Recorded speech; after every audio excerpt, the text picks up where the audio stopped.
नमस्कार दोस्तों, मैं सुरेंद्र खंडेला सोनी एजुकेशन में आपका स्वागत करता हूं। दोस्तों, राजस्थान की ज्योग्राफी चल रही थी, उसमें हमने पिछली क्लासों में राजस्थान की नदियां पढ़ रहे थे उसमें। ठीक है, राजस्थान की नदियों में हमने कंप्लीट किया था और आज हम नया अध्याय पढ़ेंगे और राजस्थान की सॉइल्स पढ़ेंगे, मिट्टी पढ़ेंगे। ठीक है, तो सॉइल्स ऑफ राजस्थान या राजस्थान की मिट्टियों की बात करें। देखिए आप, आज हम राजस्थान के नए अध्याय की ओर चलते हैं। राजस्थान की मिट्टियाँ,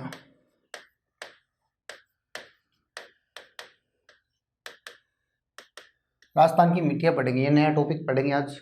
ठीक है, तो देखिए राजस्थान की मिट्टी पढ़ने से पहले हमें कुछ बेसिक कॉन्सेप्ट भी यहाँ भी क्लियर करेंगे और फिर आगे चलेंगे। ठीक है, तो देखिए मिट्टी, एक तो बात करें मिट्टी की, बात करें तो मिट्टी सॉइल, मिट्टी किस शब्द से बनी है। देखिए आप, ये लैटिन भाषा के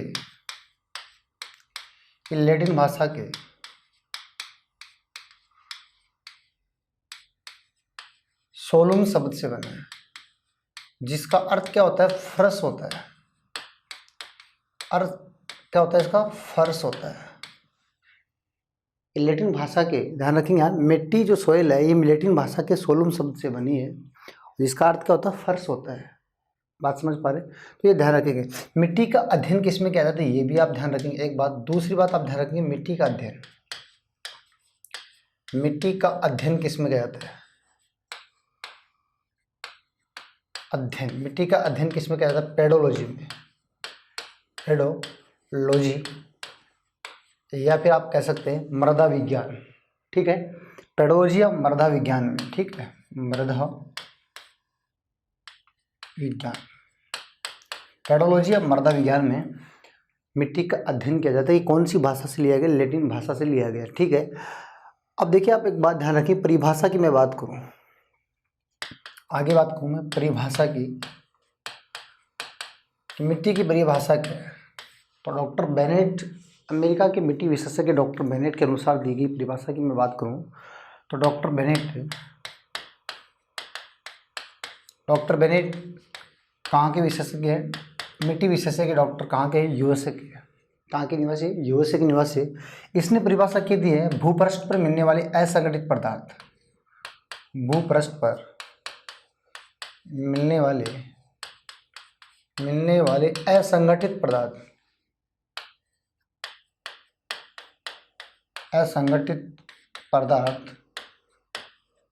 भूपृष्ठ पर मिलने वाले असंगठित पदार्थ जिनका निर्माण वनस्पति और चट्टानों से हुआ है। उनका निर्माण किससे हुआ है? वनस्पति और चट्टान से, वनस्पति व चट्टान से हुआ है, मिट्टी कहलाती है। इनका निर्माण वनस्पति और चट्टानों से हुआ, क्या कहलाती है? मिट्टी कहलाती है। यानी भूपृष्ठ पर मिलने वाले असंगठित पदार्थ जिनका निर्माण वनस्पति और चट्टानों से हुआ है, क्या कहलाती है? मिट्टी कहलाती है। डॉक्टर बेनेट ने की परिभाषा दी है। ठीक है, तो आप ध्यान रखेंगे, वनस्पति और चट्टानों के संयोग से इसका निर्माण हुआ है। किसका? मिट्टी का। डॉक्टर बेनेट बताते हैं। ठीक है, अगर हम एक सामान्य परिभाषा की बात करें, देखिए आप, परिभाषा की मैं बात करूं, सामान्य परिभाषा की मैं बात करूं तो स्थल मंडल पर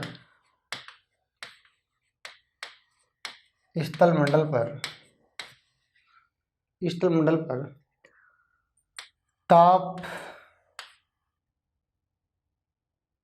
दाब, ताप, तुषार, वर्षा, कार्बोनेटीकरण,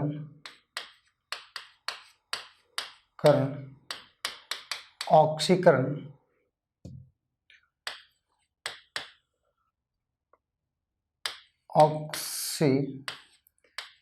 ऑक्सीकरण, जल योजन के द्वारा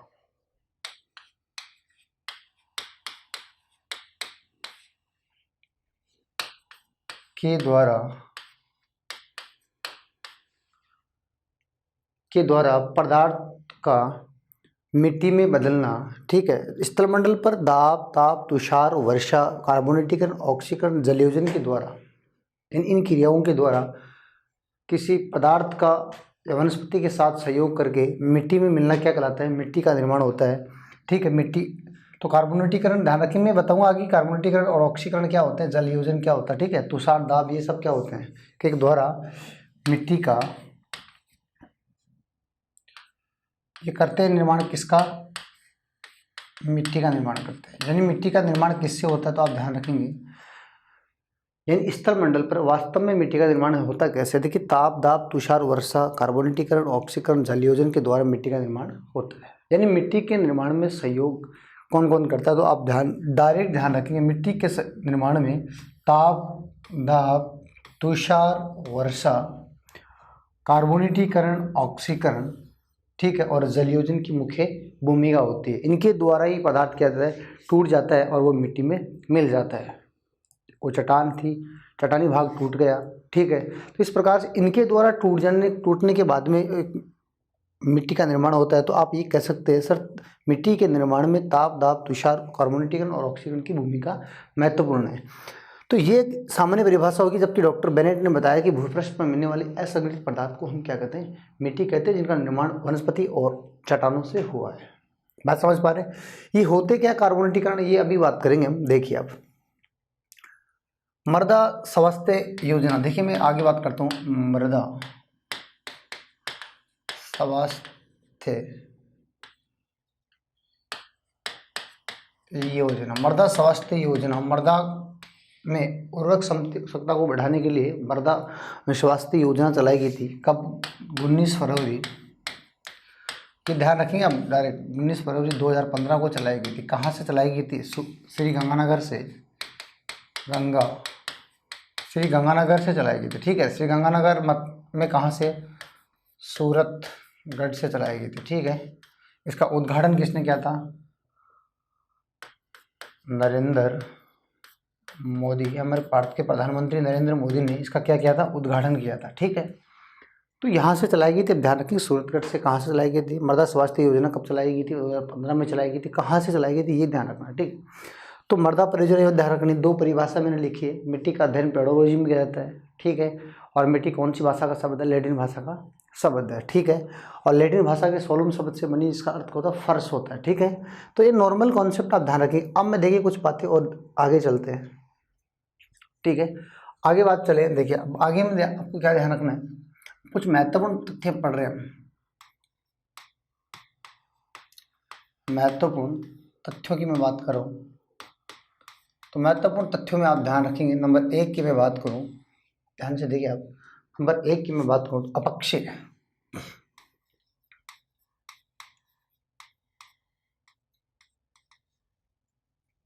अपक्षय, ठीक है, ये अपक्षय क्या होता है। ठीक है, अपक्षय का मतलब क्या होता है, टूटना। देखिए अपक्षय क्या होता है, आप ध्यान रखेंगे, अपक्षय हर चीज काम में आएगी। ठीक है, अपक्षय का मतलब होता है चट्टान अपने मूल स्थान पे टूटना। ठीक है, अब सर अपक्षय में से चट्टान टूटती है और मूल स्थान पे टूटती है, लेकिन इसका टूटने का कारण क्या है। तो अपक्षय 3 प्रकार के होते हैं। देखिए हम चट्टानों का अपने स्थान पर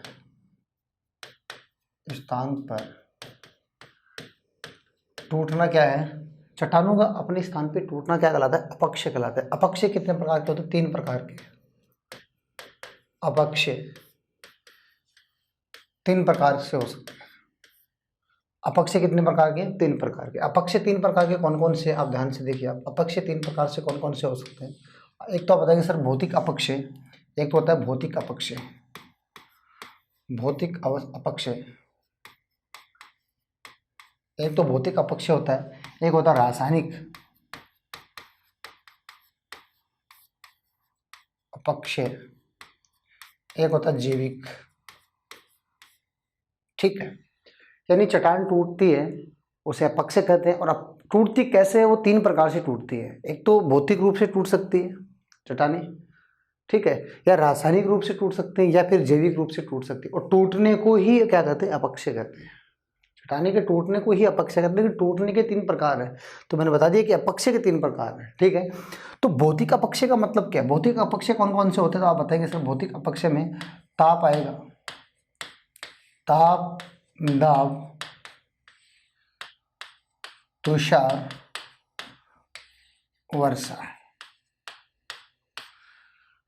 अगर किसी चट्टान पे बहुत ज़्यादा ताप पड़ रहा है, ठीक है, ध्यान से समझो, बहुत ज़्यादा ताप पड़ रहा है, बहुत ज़्यादा दाब पड़ रहा है, या तुषार यानी कोहरा पड़ रहा है, ठीक है, कोई पत्थर है उस पर ताप दाब कई सालों से लगातार पड़ रहा है, ठीक है, तो वो धीरे धीरे ऊपर से क्या हो जाएगा, टूटने लग जाएगा।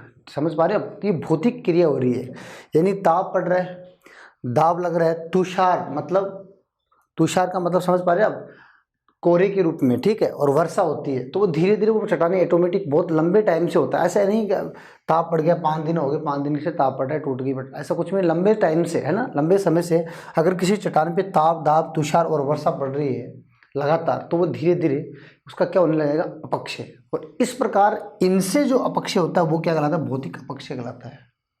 किसी चट्टान का ताप दाब तुषार और वर्षा के द्वारा अपक्षय होना ही भौतिक अपक्षय है।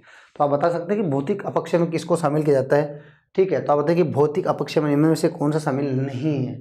तो देखिए ये सब शामिल है, अब इनके अलावा जो आएगा वो भौतिक अपक्षय में शामिल नहीं है। आप ध्यान रखेंगे कौन सी चीज़ भौतिक अपक्षय में शामिल है। अपक्षय का मतलब होता है टूटना, इनके द्वारा टूटना ही भौतिक अपक्षय है।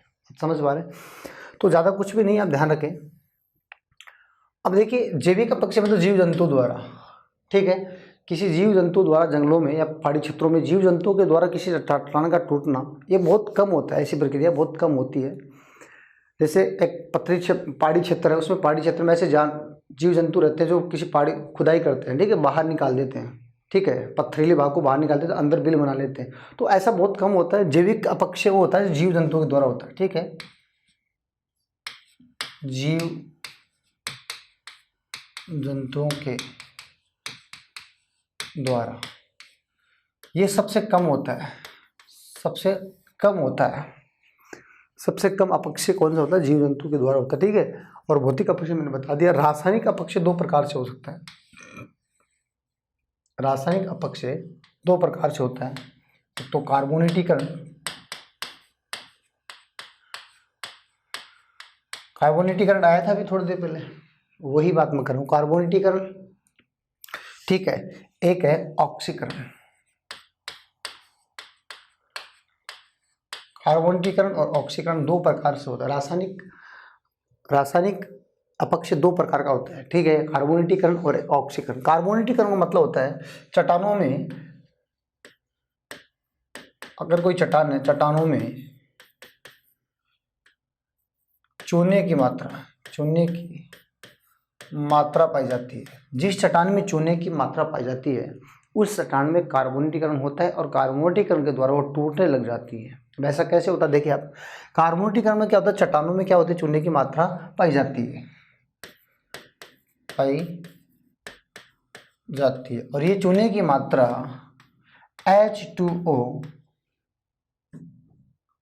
H2O यानी जल से क्रिया करती है। किससे करती है, जल से क्या करती है, क्रिया करती है, और जल से क्रिया करने के बाद में वो क्या करने लग जाती है, टूटने लग जाती है। और इस प्रकार के टूटने को ही क्या कहते हैं, अपक्षय। कौन सा अपक्षय कहते हैं, कार्बोनेटिक अपक्षय। चट्टानों का टूटने लग जाती है, ठीक है। तो कार्बोनेटीकरण में क्या होता है, आप ध्यान रखिए, कार्बोनेटीकरण में होता है कि अगर किसी चट्टान में चूने की मात्रा पाई जाती है तो वो चूने की मात्रा जल से क्रिया करके टूटने लग जाती है, उस प्रक्रिया को ही क्या कहते हैं, कार्बोनेटीकरण कहते हैं। तो इस प्रकार से भी मिट्टी का निर्माण होता है। फिर टूटने के बाद में ये कहाँ जाएगी मैं आगे बताऊंगा। टूट गई चट्टान, टूट गई, टूटने के बाद उसका क्या होता है, अपरदन होता है। टूटी हुई का अपरदन होता है, परिवहन होता है, ठीक है, ये बात हम करेंगे, ठीक है। अब देखिए ऑक्सीकरण का मतलब है चट्टानों में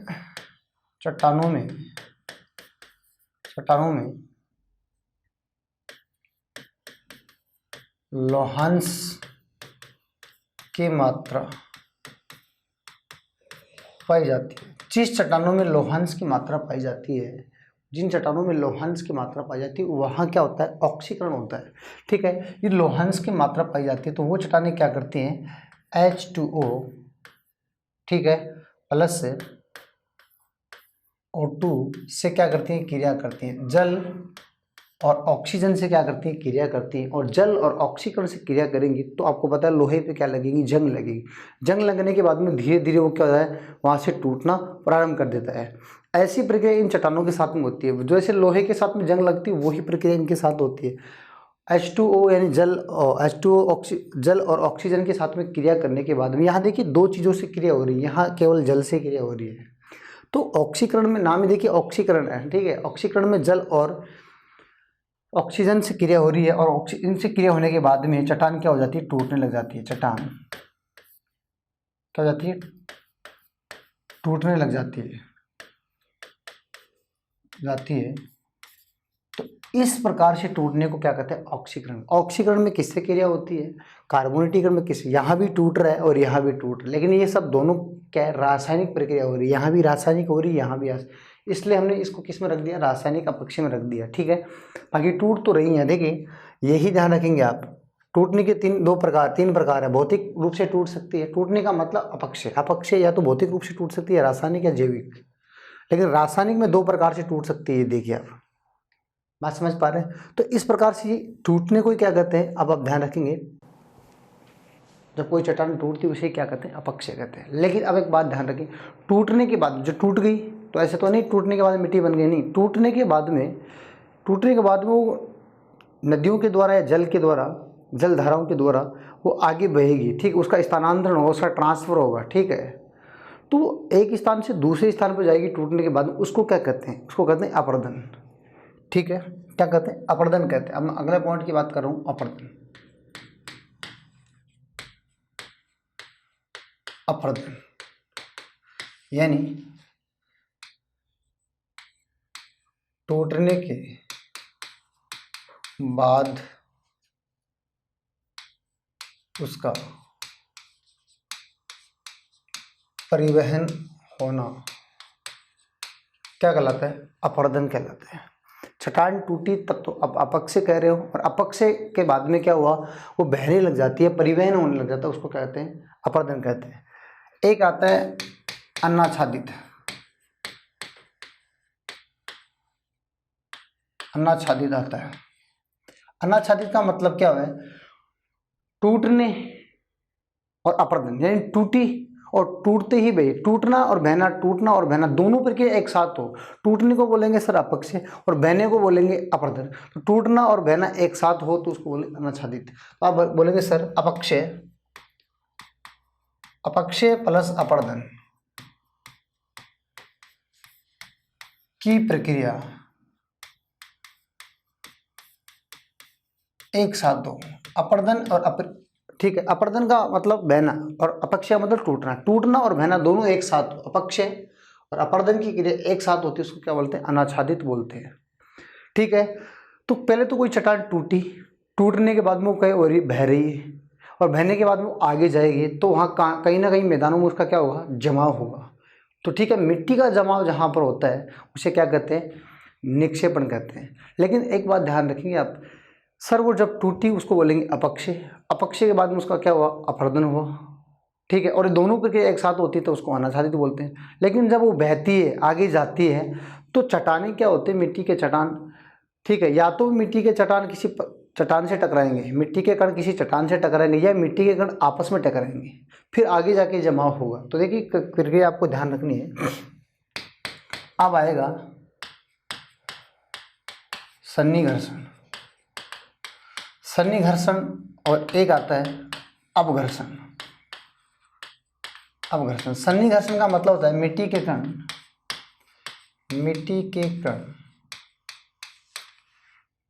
आपस में टकराना,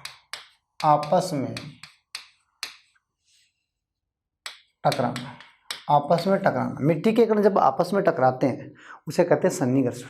और मिट्टी के कण किसी चट्टानों से टकराते हैं, जब बह के जाती है तो किसी चट्टानों से टकराते हैं मिट्टी के कण, वो कहलाता है अपघर्षण। तो आप कहेंगे सर मिट्टी के कण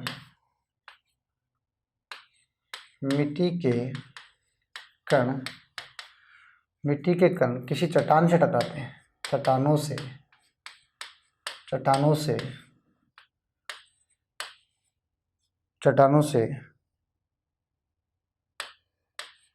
टकराना। मिट्टी के कण अगर किसी चट्टान से टकराते हैं, मिट्टी के कण किसी चट्टान से टकराते हैं, उसको क्या कहते हैं? अपघर्षण कहते हैं। सन्निकर्षण का मतलब होता है मिट्टी के कण आपस में टकराते हैं, उसको सन्निकर्षण कहते हैं। ये प्रक्रिया क्रम से आपको ध्यान रखनी है, ठीक है, क्रम से ध्यान रखनी है। अब मिट्टी के कण टकरा लिए चट्टान, ठीक है, टूट भी गई। अब क्या होगा? वो आगे जाके जमा होगी, यानी मिट्टी के जमा। निक्षेपण क्या होता है? निक्षेपण,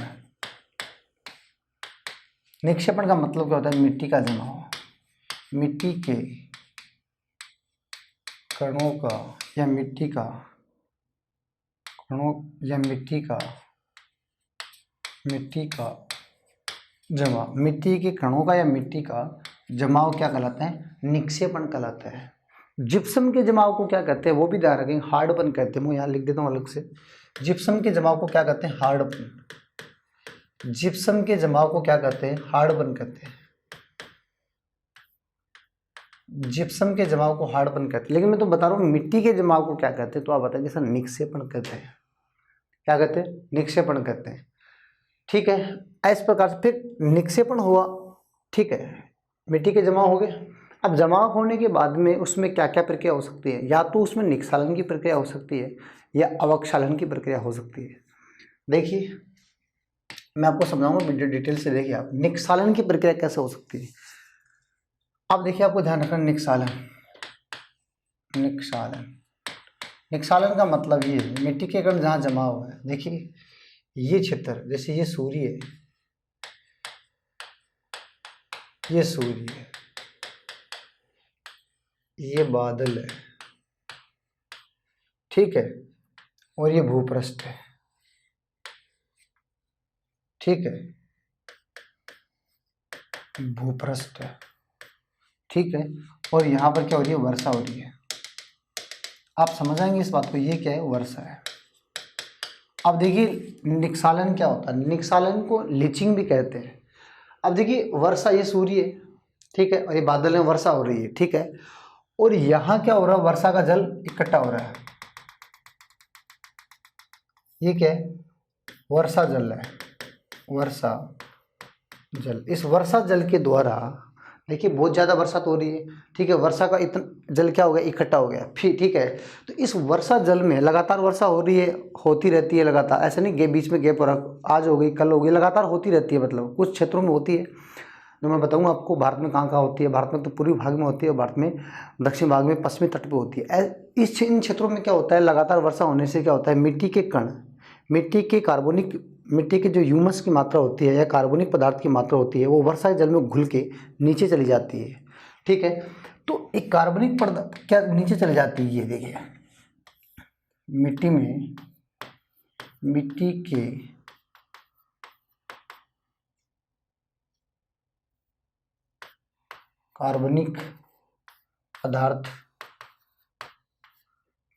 कार्बनिक पदार्थ नीचे चले जाते हैं,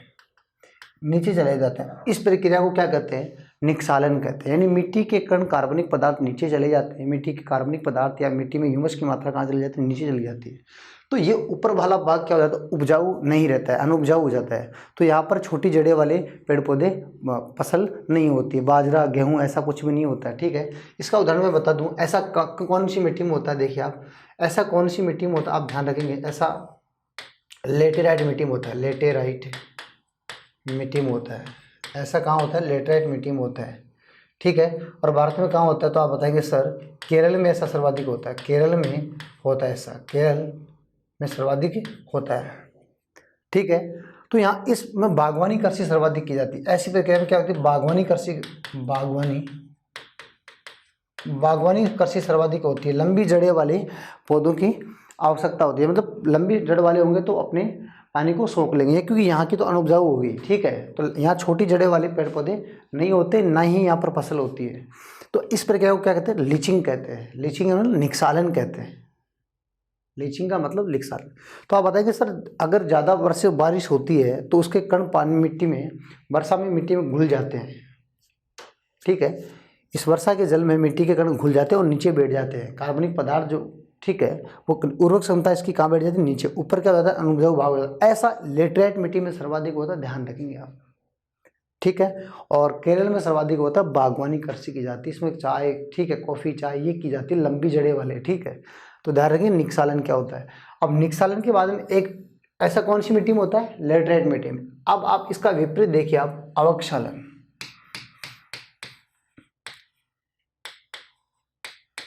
अवक्षालन, निक्सालन का विपरीत क्या होता है, अवक्षालन। देखिए ये सूर्य है, किन्हीं क्षेत्रों में सूर्य का तापमान ज्यादा है, ये भूपृष्ठ है,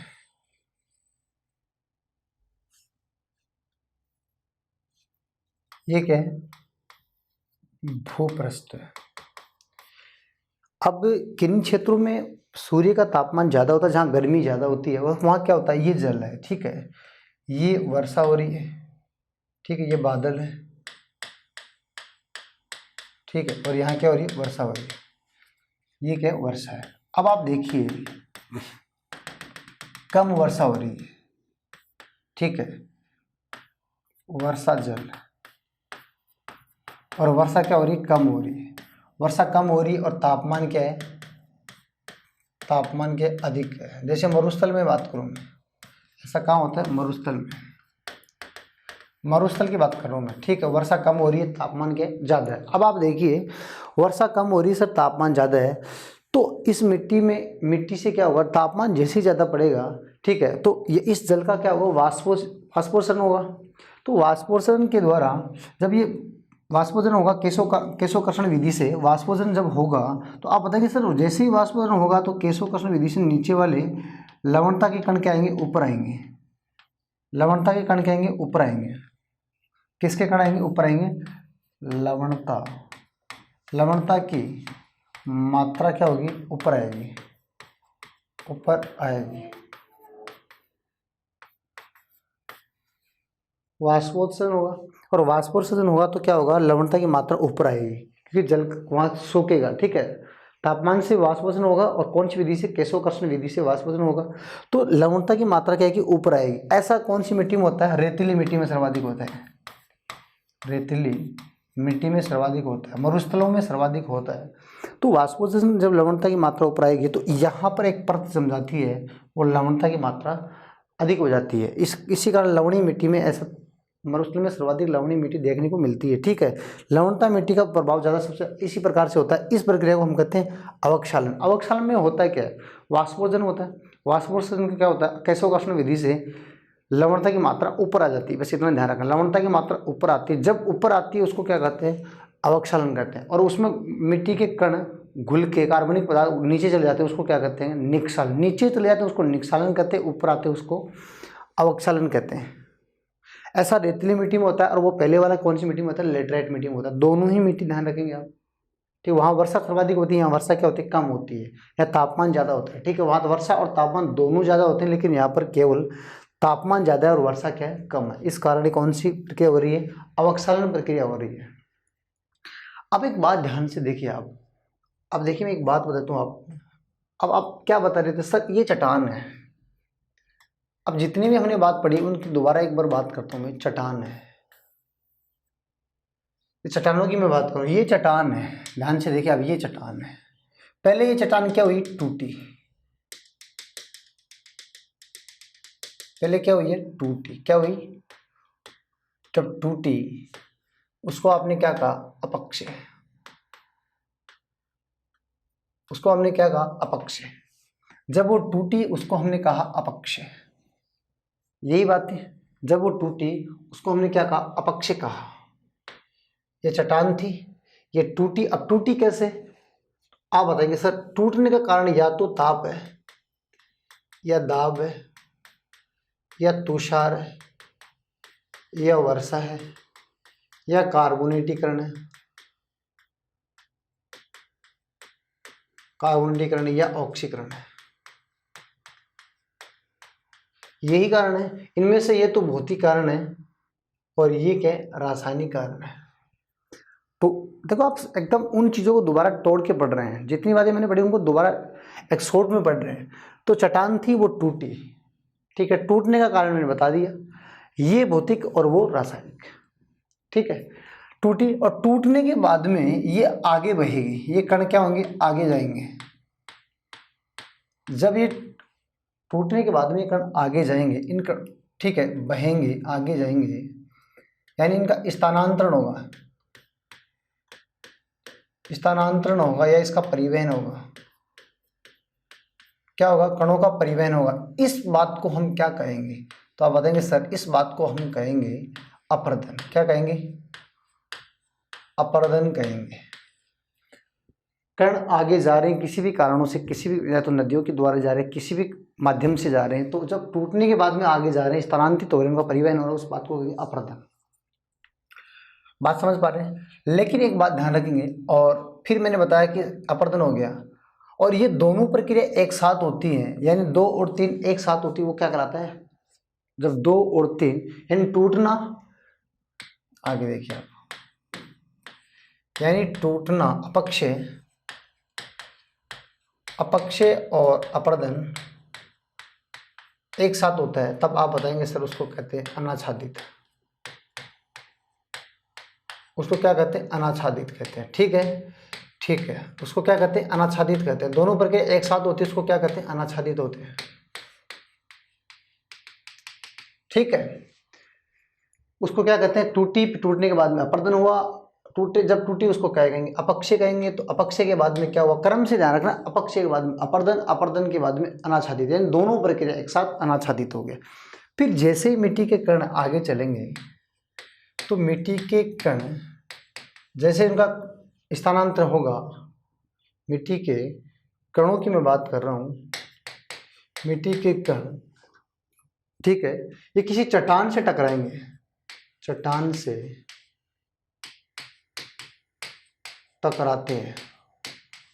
पहले ये चट्टानों से टकराते हैं, बड़ा भाग होता है इनका, फिर धीरे धीरे टूटने लग जाते हैं। ठीक है, तो उस प्रक्रिया को हम कहेंगे, तो मैं लिख देता हूँ 4 नंबर, उस प्रक्रिया को हम क्या कहेंगे, तो आप बताएंगे जब चट्टान से टकराते हैं उसको कह देंगे सर अपघर्षण। क्या कहेंगे, अपघर्षण। फिर ये मिट्टी के कण बारीक हो जाएंगे चट्टान टकराने के बाद में, और फिर वो आपस में बारीक होने के बाद में आपस में टकराएंगे, उसको क्या कहेंगे, तो आप बोलेंगे सर मिट्टी के कण क्या होंगे, आपस में टकराएंगे, आपस में क्या करेंगे, टकराते हैं। तो उसको क्या कहते हैं, नंबर में 5 लिख देता हूँ, उसको क्या कहते हैं, उसको कहते हैं सन्निघर्षण। उसको क्या कहते हैं, सन्निघर्षण कहते हैं। उसको क्या कहते हैं, सन्निघर्षण कहते हैं। हुआ। फिर धीरे धीरे ये मिट्टी के कण बारीक हो जाते हैं, और बारीक होने के बाद इनका क्या हो जाता है, जमाव होने लगता है। जैसे नीचे आ जाएंगे, पहाड़ी क्षेत्रों से नीचे आ जाएंगे, ठीक, किसी माध्यम से, ठीक है, तो इनका क्या हो जाता है, जमाव होने लगता है, यानी मिट्टी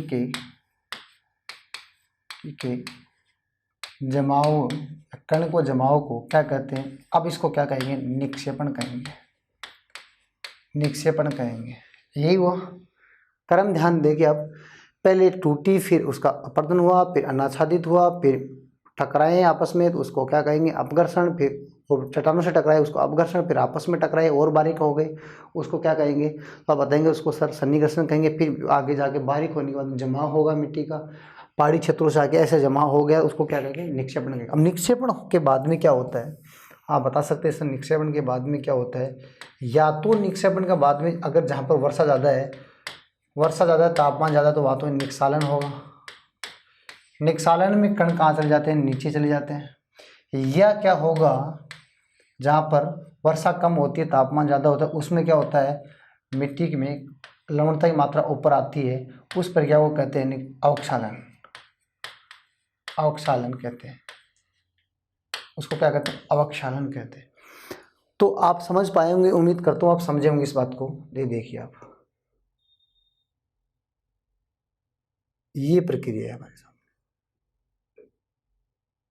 ये प्रक्रिया देखिए, क्रम देखिए आप, अपक्षय, अपरदन, अनाच्छादित, अपघर्षण, सन्निघर्षण, निक्षेपण, निक्षालन और अवक्षालन, ऐसे इनका क्रम चलता है। तो आप ध्यान रखेंगे, तो उम्मीद करता हूँ इस बात को आप समझे होंगे। और मैं अब आगे चलता हूँ, देखिए आप, चलें आगे, चलते हैं आगे। देखिए अब आगे चलते हैं, ये देखिए आप, अब हम पढ़ेंगे आगे, देखिए मिट्टी का संगठन। मिट्टी किस किस चीज़ से बनती है? जैसे मार्कर है, तो मार्कर किससे बना है? प्लास्टिक से बना है। प्लास्टिक से अंदर और क्या है इसमें? तो जो भी इसमें कार्बन काम में लिया गया, जो भी चीज़ें इसमें काम में ली गई, वो इसका क्या है? संगठन है। ठीक है, तो संगठन इसका क्या है? मिट्टी का संगठन क्या है? तो आप कह सकते हैं सर मिट्टी का संगठन में एक तो क्या है, एक तो क्या है, खनिज पदार्थ।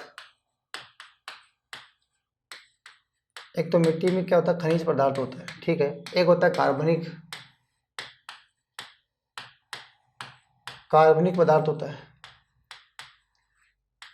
एक होता है मृदा जल।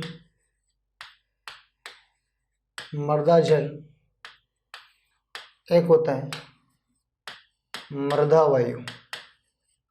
एक होता है सूक्ष्म जीव। सूक्ष्म जीवों की भूमिका रहती है।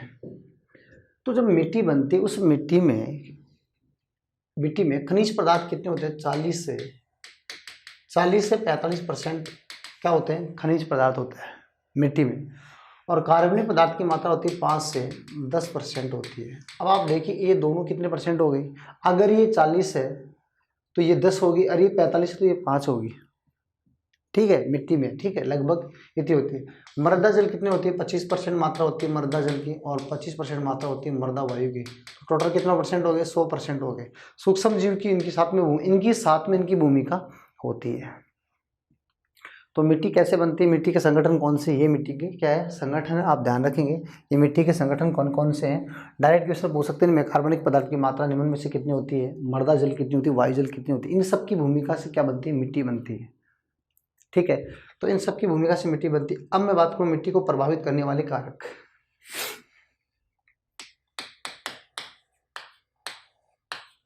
मिट्टी को प्रभावित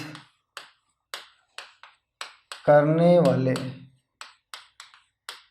कारक कौन कौन से ऐसे कारक हो सकते हैं जो मिट्टी को प्रभावित करते हैं, इफेक्ट डालते हैं, मिट्टी पर प्रभाव डालते हैं? ठीक है, तो हो सकते हैं, देखिए कौन कौन से हो सकते हैं। तो मैं एक बात बताऊं, देखिए एक तो होता है पैट्रिक सेल। पैट्रिक सेल का मतलब होता है जहां से मिट्टी बनी है, कौन से पदार्थ, कौन से चट्टान से बनी है, उस चट्टान की भूमिका क्या रहती है। देखिए मैंने अभी बताया कि चट्टान टूटती है, टूटने के बाद में आगे क्या बहती है, अपक्षय होता है, निक्षलन होता है, धीरे धीरे क्या होता है? मिट्टी का निर्माण होता है, कण टूट जाते हैं।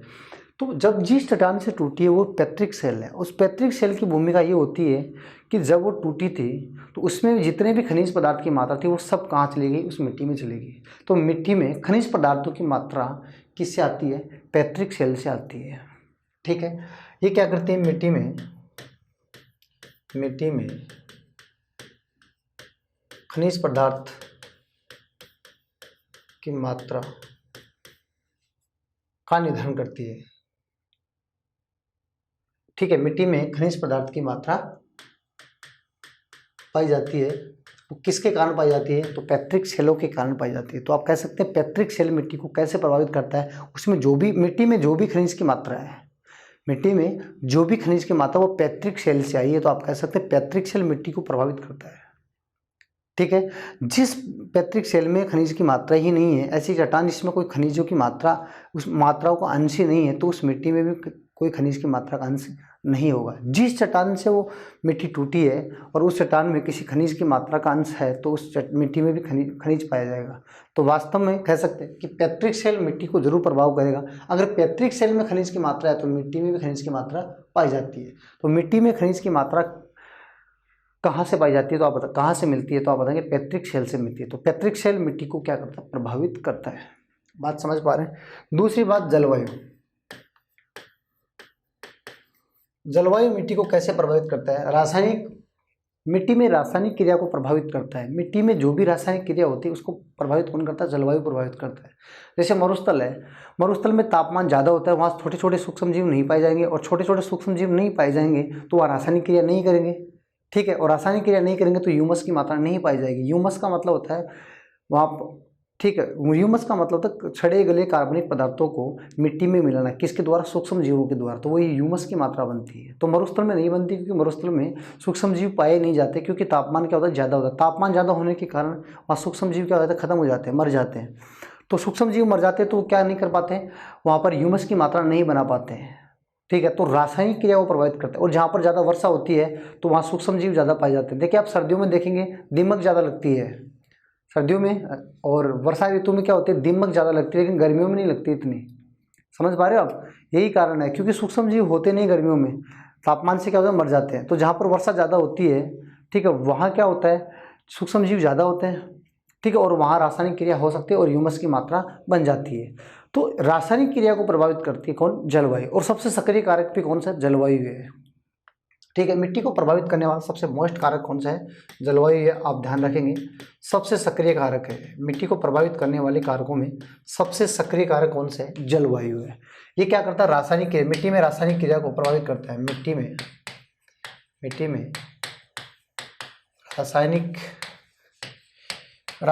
क्रिया को प्रभावित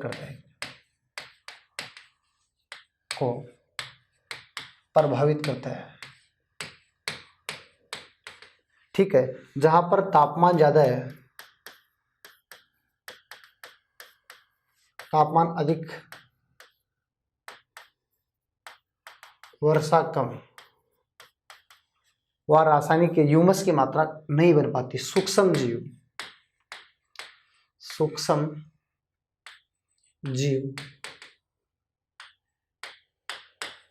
ह्यूमस की मात्रा नहीं बना पाते। तापमान ज़्यादा होता है, वर्षा कम होती है, वहाँ सूक्ष्म जीव ह्यूमस की मात्रा नहीं बना पाते। ठीक है। कार्बनिक पदार्थों की मात्रा नहीं बना पाते। और जहाँ पर वर्षा ज़्यादा होती है, वर्षा अधिक होती है, वहाँ पर क्या होता है? ह्यूमस की मात्रा बना सकते हैं। एक जगह देखो, अलग एक ही स्थान की बात हो रही, भारत की मैं बात कर रहा हूँ। देखो मरुस्थल में तो ऐसा नहीं हो रहा है, और जबकि दक्षिण भाग केरल में जाएंगे, असम की ओर साइड में, वहाँ ऐसा हो रहा है। ठीक है। तो भारत की बात ही कर रहा हूँ मैं। ठीक है। तो कई स्थानों पे तो ऐसा होता है, कई स्थानों की जलवायु अलग है और कई स्थानों की जलवायु अलग है। तो मतलब जलवायु वास्तव में मिट्टी को प्रभावित करती है। ठीक है। तो आप बताइए सर जलवायु सबसे सक्रिय कारक है। ठीक है। और सीधा याद रखें जलवायु कैसे मिट्टी को प्रभावित करती है। आप बताइए सर रासायनिक प्रक्रिया से प्रभावित करती है। जिस प्रक्रिया में ह्यूमस की मात्रा बनेगी, ठीक है, उस मिट्टी में कार्बनिक पदार्थ ज़्यादा पाए जाते हैं। ठीक है। और इसमें ह्यूमस की मात्रा नहीं बनेगी तो वो कार्बनिक पदार्थ नहीं मिलेंगे। ठीक है। ये बात आप ध्यान रखेंगे। तो जलवायु कैसे प्रभावित करती है आप बता देंगे, कैसे प्रभावित करती है? ठीक है। तीसरा कारक क्या है? वनस्पति। वनस्पति की क्या भूमिका होती है मिट्टी में, तो आप बताएंगे सर? वनस्पति जहाँ पर ज़्यादा होगी वहाँ पर पेड़ पत्तों के पत्ते टूटेंगे। ठीक है। और पेड़ पत्ते से क्या होता है? छोटे छोटे सूक्ष्म जीव उनको सड़ा गलाकर, ठीक है, ह्यूमस की मात्रा बनाएंगे। तो वनस्पति ह्यूमस की मात्रा को बढ़ाने में सहायक होती है मिट्टी में। ये क्या करती है? मिट्टी में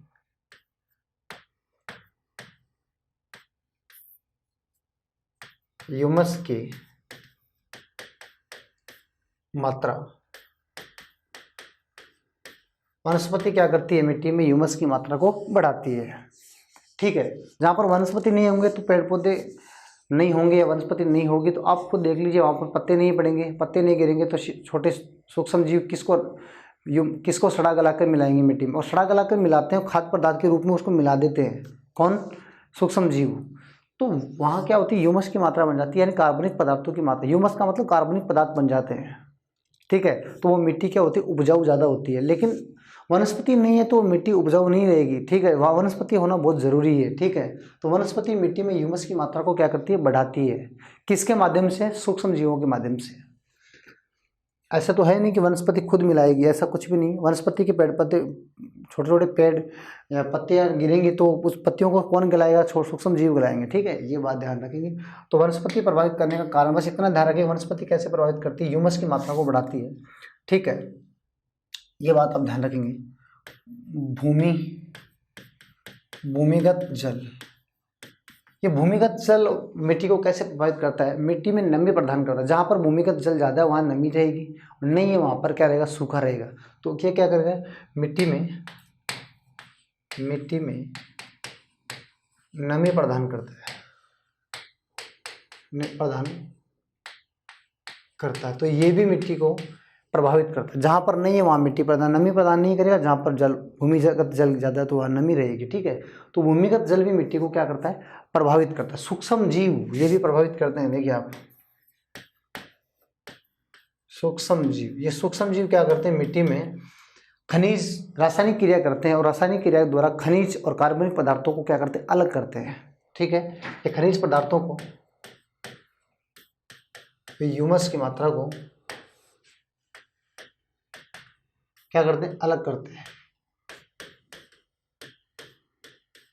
अलग करते हैं। यानी ह्यूमस की मात्रा को और खनिज पदार्थों को आपस में क्या करते हैं, अलग करते हैं, ठीक है। तो सूक्ष्म जीव भी क्या है कि छोटे छोटे पेड़ पौधे जीव जंतु जब खत्म हो जाते हैं, ठीक है, जो भी उनको क्या करते हैं, आपस में सड़ा गला कर उसमें मिला देते हैं मिट्टी में, और खनिज पदार्थों को अलग कर देते हैं। इनकी भी बहुत भूमिका होती है मिट्टी को प्रभावित करने में। तो आप ध्यान रखिए, मिट्टी को प्रभावित करने वाले कारक शॉर्ट में ध्यान रखेंगे। जलवायु क्या प्रभावित करती है, रासायनिक क्रिया को प्रभावित करती है। वनस्पति ह्यूमस की मात्रा को बढ़ाती है। भूमिगत जल नमी प्रदान करता है। सूक्ष्म जीव क्या प्रदान करते हैं, खनिज और ह्यूमस मात्रा को अलग अलग कर देते हैं, ठीक है। और पैतृक सेल क्या करता है, ये खनिज प्रदान करता है। मिट्टी को खनिज प्रदान कहाँ से होता है, तो आप बताएंगे पैतृक सेल से होता है। ये तो मिट्टी को प्रभावित करने वाले क्या है, कारक है। तो आप समझ पाएंगे कि मिट्टी को प्रभावित कौन कौन करता है, ठीक है। तो मिट्टी को प्रभावित करने वाले कारक हो गए, ठीक है। अब हम बात करते हैं आगे, चलो आगे बात करते हैं मिट्टी का वर्गीकरण की मैं बात करूं। देखिए मिट्टी का वर्गीकरण, मिट्टी का वर्गीकरण। देखिए राजस्थान में मिट्टी के वर्गीकरण की मैं बात करूं तो आप बहुत ध्यान से देखेंगे, अगर इनके विभाजन में चलें, देखिए आप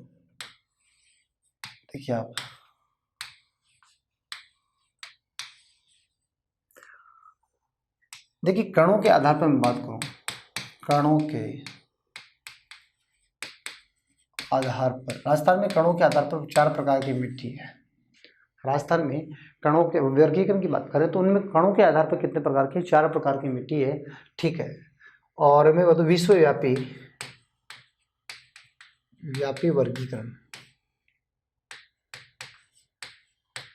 वर्गीकरण, या इसको बोल सकते हैं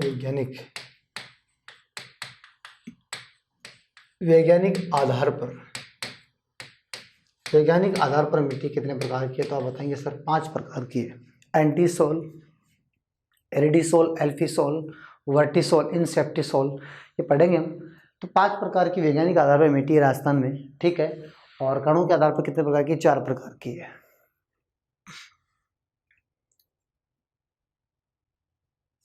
ठीक है। कणों के आधार पर होगी। फिर आगे उत्पत्ति के आधार पर या उर्वरकता के आधार पर, उर्वरकता के आधार पर मिट्टी 9 प्रकार की है। उर्वरकता के आधार पर राजस्थान में 9 प्रकार की मिट्टी है। और उत्पत्ति के आधार पर मैं बात करूं, उत्पत्ति के आधार पर राजस्थान में 8 प्रकार की मिट्टी है। उत्पत्ति के आधार पर राजस्थान में 8 प्रकार की मिट्टी, उर्वरकता के आधार पर 9 और वैज्ञानिक आधार पर 5, कणों के आधार पर 4, ठीक। अब देखिए आप एक बात और कर लें, कृषि विभाग के अनुसार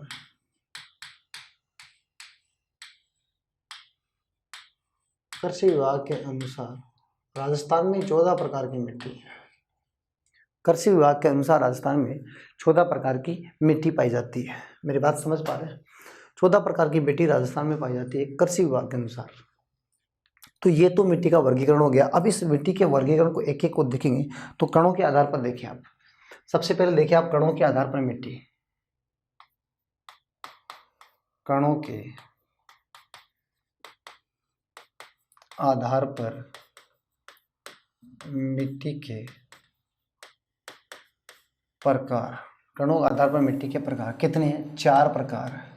तो कणों के आधार पर मिट्टी के 4 प्रकार हैं। कौन कौन से, आप डायरेक्ट ध्यान रखेंगे, नॉर्मल बातें, ठीक है। देखिए मैं एक बार मैं बना रहा हूँ, देखिए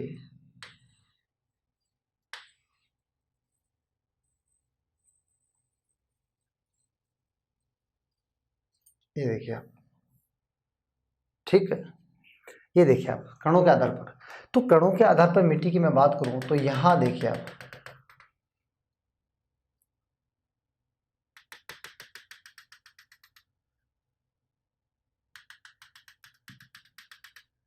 ये देखिए आप, कणों के आधार पर जब आप इस साइड में जाएंगे, यानी दक्षिणी पूर्व से आप उत्तर पश्चिम की ओर जाएंगे, तो कणों में क्या होगी, मोटाई होगी, ठीक है। वापिस इधर आएंगे तो कणों में क्या होगी, कम होगी। देखिए कण यहाँ ये हाड़ोती क्षेत्र है, हाड़ोती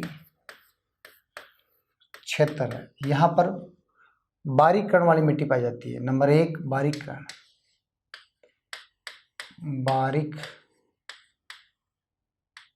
बारीक कण वाले या बारीक कण वाली मिट्टी पाई जाती है। यहाँ पाई जाती है बारीक कणों की मिट्टी, ठीक है, यहाँ पाई जाती है बारीक कण, ठीक है, या बारीक कण मिट्टी पाई जाती है। यहाँ पर पूर्वी जो मैदानी भाग है, ये पूर्वी भाग है, यहाँ पाई जाती है मध्यम कणों वाली मिट्टी, मध्यम कणों वाली मिट्टी पाई जाती है, मध्यम कणों वाली। यहाँ जो दक्षिणी भाग है, दक्षिणी भाग, यह पाई जाती है मध्यम मोटे कण, ठीक है, ये 3 हो गए।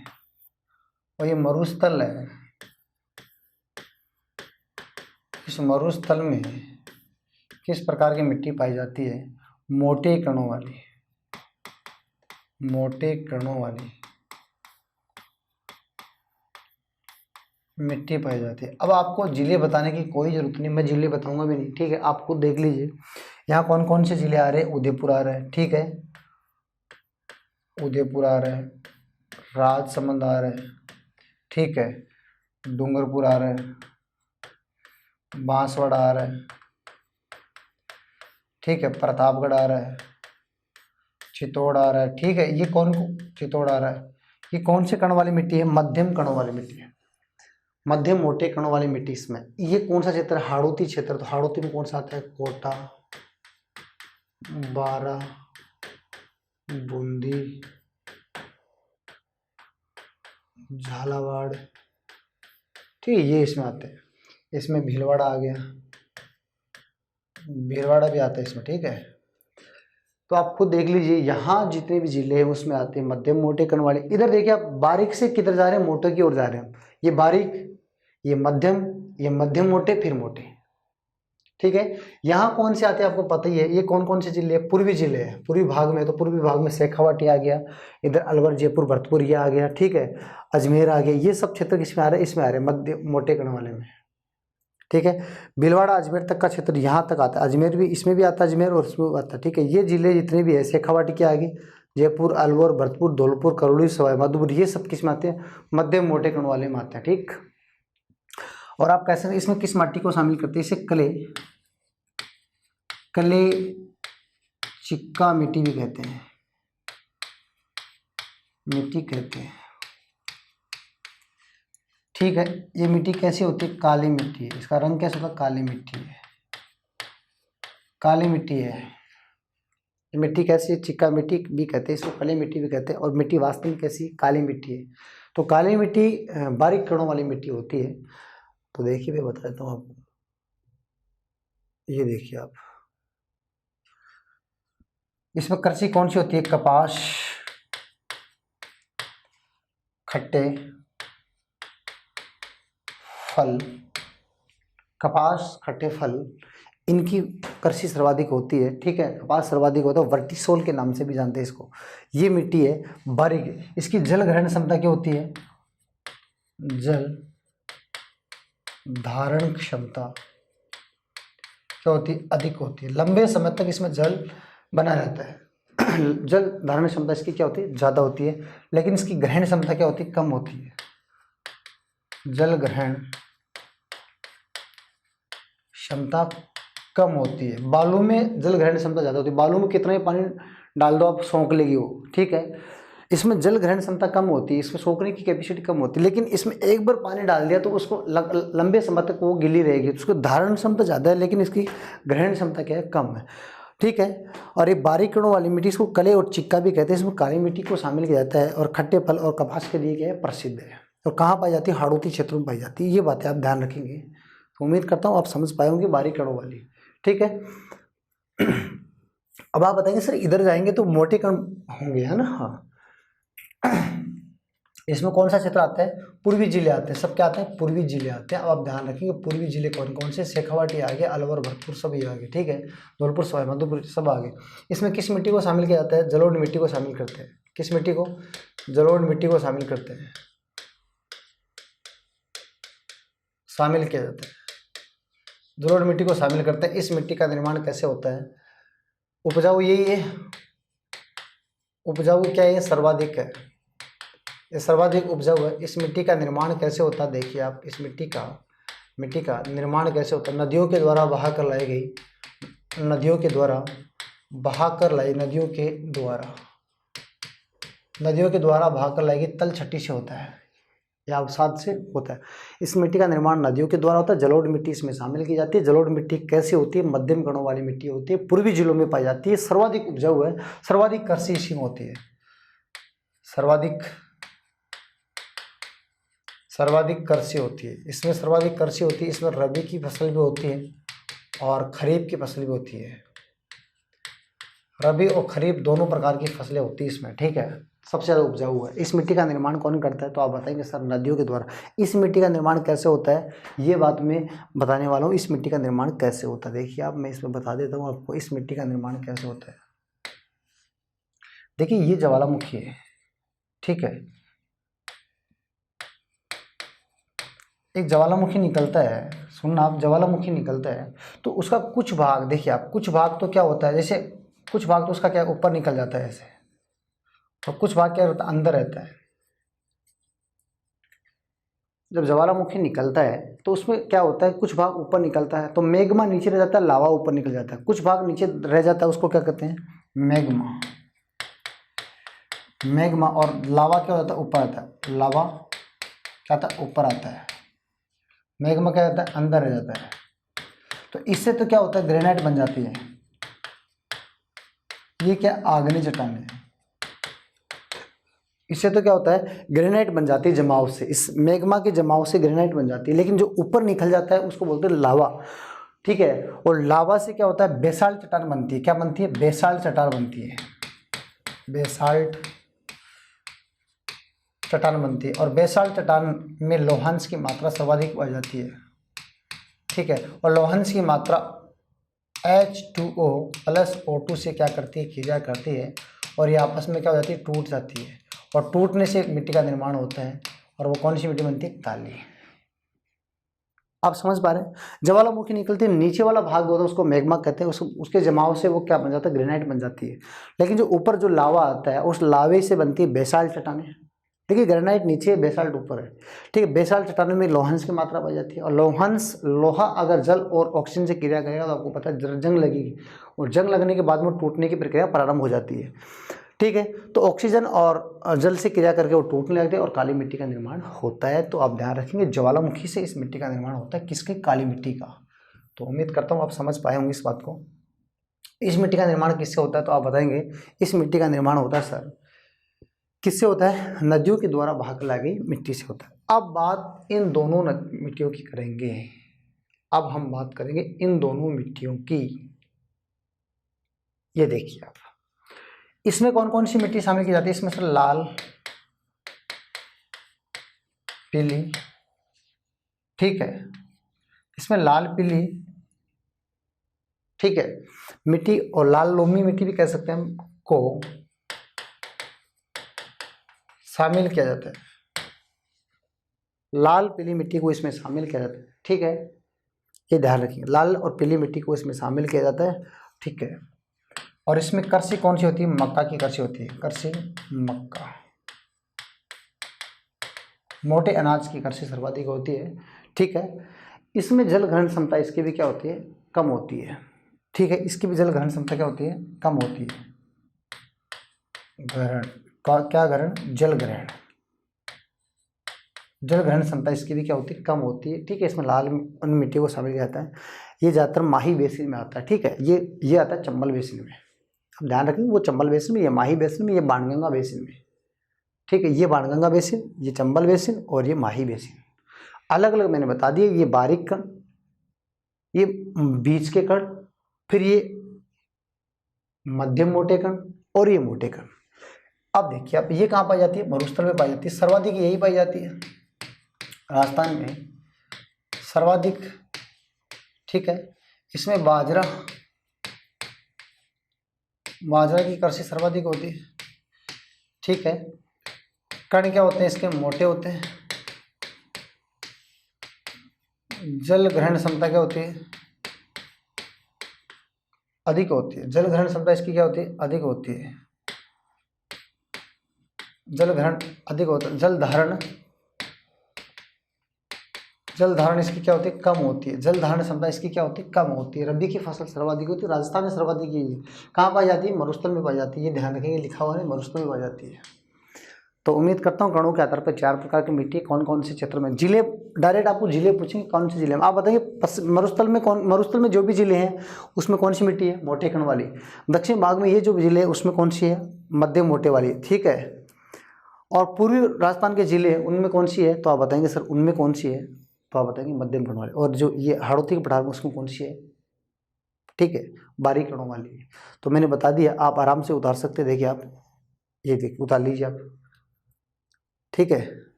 ठीक है, और ये भी आप देख लीजिए, उतार लीजिए एक बार, इसका निर्माण कैसे होता है। ठीक, और फिर ये 2 मिट्टी बची हैं, ये देखिए आप। ठीक, इस प्रकार से 2 भी उतार लीजिए। तो टोटल कितनी होगी? 4 प्रकार की मिट्टी है। आप ध्यान रखेंगे, दक्षिणी पूर्व से उत्तर पश्चिम की ओर जाने पर कणों में क्या होती है? वृद्धि होती है, लेकिन वर्षा में क्या होती है? कमी होती है। जैसे जैसे वर्षा में कमी होती है वैसे वैसे कणों में मोटाई ज़्यादा होती है। मिट्टी के कणों की मोटाई ज़्यादा हो रही है। आप ध्यान से देखिए, जैसे जैसे वर्षा ज़्यादा, जहाँ ज़्यादा है वहाँ कणों की, आप क्वेश्चन कैसे भी आ सकते हैं। ठीक है, जहाँ ज़्यादा है वर्षा वहाँ कण के बारीक है, और जैसे जैसे वर्षा कम हो रही है और कणों की वृद्धि अधिक हो रही है, मोटे कण हो रहे हैं। ठीक है, तो उम्मीद करता हूँ आप समझ पाए होंगे। कणों के आधार पर आप 3 आधार पर पढ़ेंगे। उर्वरकता के आधार पर मिट्टी पढ़ेंगे। ठीक है, उत्पत्ति के आधार पर पढ़ेंगे, एक वैज्ञानिक आधार पर पढ़ लेंगे आप, कोई बात नहीं। 14 प्रकार की वही बता दूंगा मैं। और ठीक है, 4 प्रकार बच के, टोटल 5 प्रकार थे, उन 4 प्रकार बच के, 4 प्रकार को हम अगली क्लास में देखेंगे।